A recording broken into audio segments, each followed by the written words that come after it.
Hello everyone. Tonight I'm going to do something a little different. I'm going to show you a neat trick about Weaver freight cars. So y'all have seen this. I've got two of them. One's a Crown model, one's a Weaver. This actually happens to be I don't know. It could be either one. It says CMP, so it's old Crown model products tooling.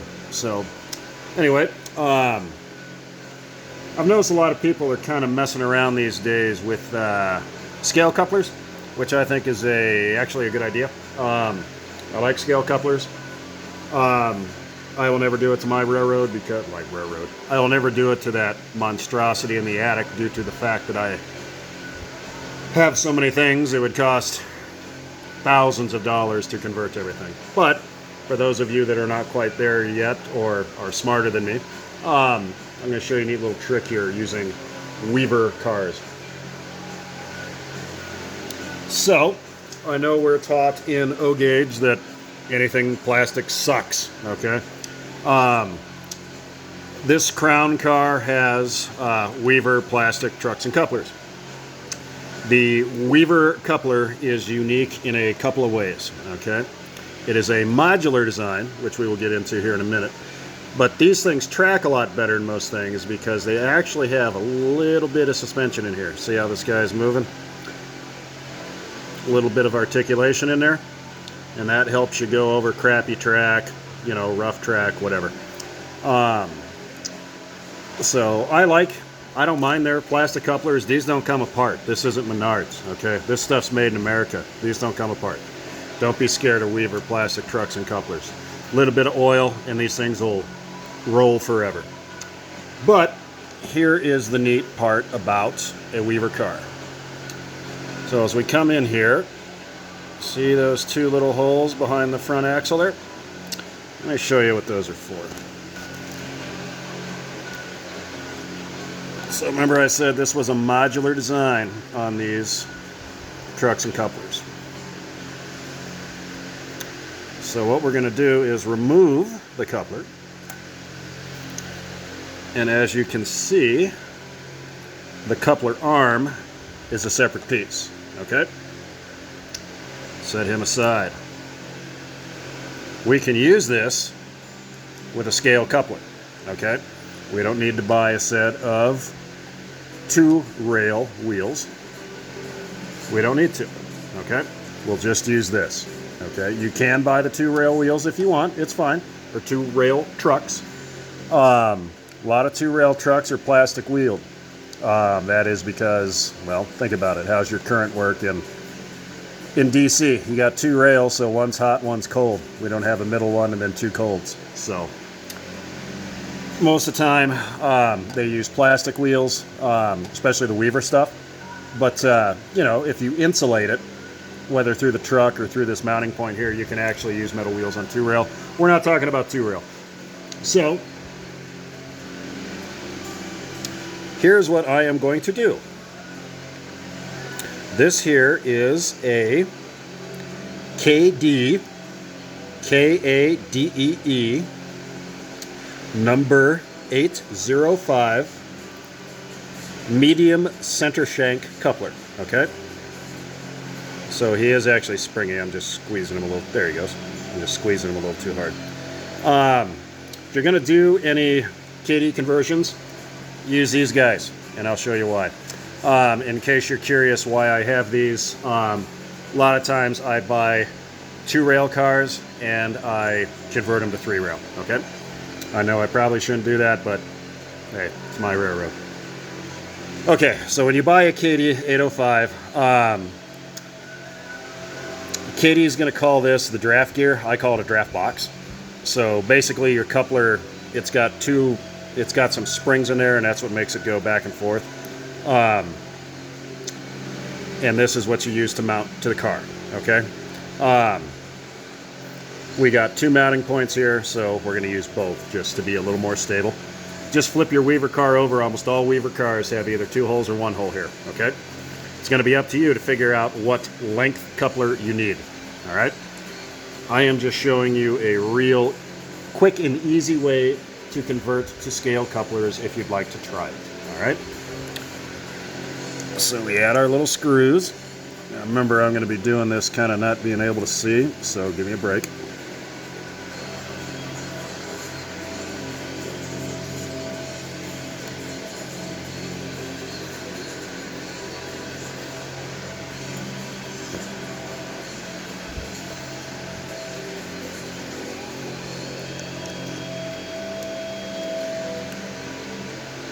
Don't think we'll get that lucky again. Better buy a lottery ticket. Okay. So plastic into plastic. You don't want to go too tight because A, this guy won't spring and sproin.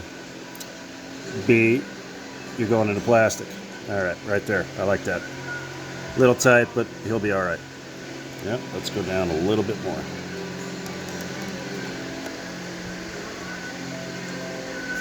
Right there. Yep, I like it. Okay, here comes the modular design.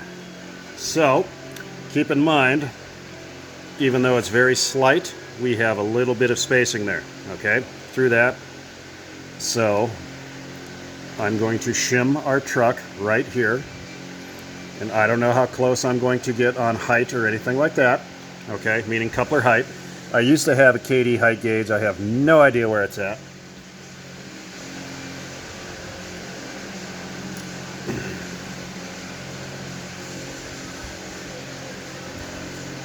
It's kind of hard to do. Doing my best, people, doing my best. Alright. I think I found the hole. In we go. Here's how I adjust a plastic coupler or any coupler. Take it down all the way to where it doesn't move. Back off your screw until you have just a little bit of play. You're set up. Alright? That's all there is to it. So, when you're gauging the height, see, look how clean that looks. Like it was supposed to be there. So when you're gauging the height of your couplers, if your coupler is low, shim the truck, okay? That will bring the whole car up. As you can see, like I said, I just threw a shim in there for the hell of it, meaning a washer. That truck is closer than that truck. See that? So shim accordingly. Coupler's low, shim at the truck. Coupler's high, shim at the draft box. Shim this down, okay? Let's go over to the workbench and I'll show you why I like the Kadee 805. Oh, we did some rearranging around here. The Chevelle's on the lift. That poor car's been sitting for a long time, so going through its fluid changes and all that stuff to get ready for the summer driving season. So, all right, let's get over to the test bench here. Let me kind of set you down over here so I can put the car on the track.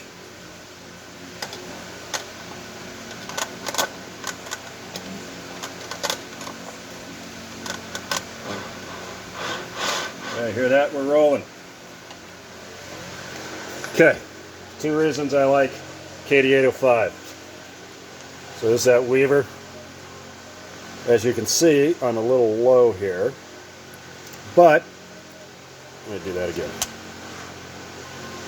So the scale coupler on this Weaver, it's not designed to be used, but you can if you needed to, okay?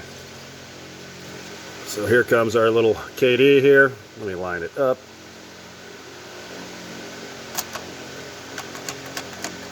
It'll grip them. Okay, so there's that one. Let's go on the inner track here. Inner track. Let's go on my workbench. Okay, there's 844. Remember I told you on this coupler, he swings out, spin him open, get that coupler hanging out there, grab our car, grabbed it. See? Ding. So that's one thing that's cool. So here's another thing that's cool. Get all of our power turned on here. So we are actually going to move something.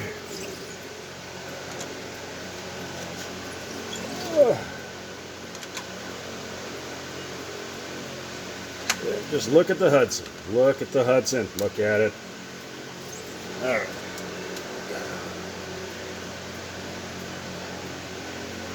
Guess I was showing you tires. All right. Here goes Mr. Hudson. He's moving ever so slightly. Cool, cool. Here's why I like Kadee 805.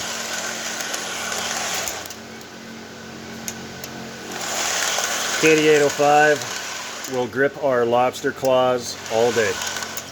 And we'll hold them. Hear that? All day. Okay? Remember that number. Kadee 805. So as you can see, we could shim the car a little bit higher. We'd want it about right there. That'd be the perfect coupler height. See how even we would be as well? But see, that's what's cool about these Kadees. We just push it into it. Make sure your couplers are lined up. You're hooked. You can unhook just like normal. You're probably not gonna, the Kadee probably won't latch our mechanism like that. But if we do it ourselves, it'll hold it all day. Kadees are metal, 100% made in America. I highly suggest them if you want to go this route. If not, your lobster claws are fine. I have no problem with lobster claw couplers. That's why I use them. But anyway, I just thought I would show that. See how nice that is? But yeah, you'd want to be about right here. No, about right there.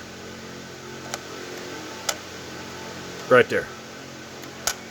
Perfect. You can even get into under the table delayed uncoupling, as Kadee calls it. It's pretty cool.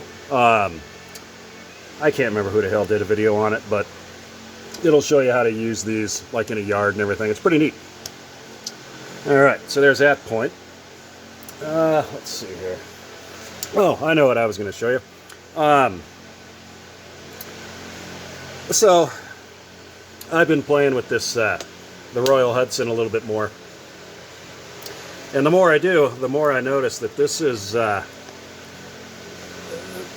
pretty epic model. So, let me get a flashlight here, because we're going to have to kind of look inside. Check this out. Alright, so, prototypically, not a lot of trains have this, but this does. You East Coast boys will know what I'm talking about. Brake shoes on the pilot truck. That's pretty rare. Another thing that's cool, all your brake shoes here in between, those are all adjustable, which I thought was pretty neat. The rear wheels on the trailing truck there, you can kind of see on the inside, those are spoked. I didn't notice that before. And then also, look at the bottom of the trailing truck. What's that thing hanging off the back? I got a couple steam locomotives that have that. See that? Right about there. Tell me in the comments what that is. And then the last thing I saw that was pretty cool, we have to look inside here, and I did figure out you can take that back cap off. But look what's hanging out next to his head there. That's a throttle. So that thing actually has a separately applied throttle in the cab, which I thought was real cool. I've never seen another steam locomotive that had that. So, I don't know. I just thought that was pretty cool. I wanted to share it. But anyway, the main purpose of that video was, I have no idea. I just wanted to show off that, once again, Weaver and some of our other manufacturers, in my opinion, made very nice products back in the day. Do not shy from them. You can save a hell of a lot of money by buying these things. You can find Weaver cars for 10 bucks, okay? 10 to 20. Certain places charge, 30 to 40, which I think is too much for them. I usually buy them at train shows, 10 to 20 bucks, 10 to 15 bucks. That's all you do. Easy, easy. So, anyway, I hope you got something out of that, and I'm probably going to do something else tonight, so I will catch you on the next one. Later.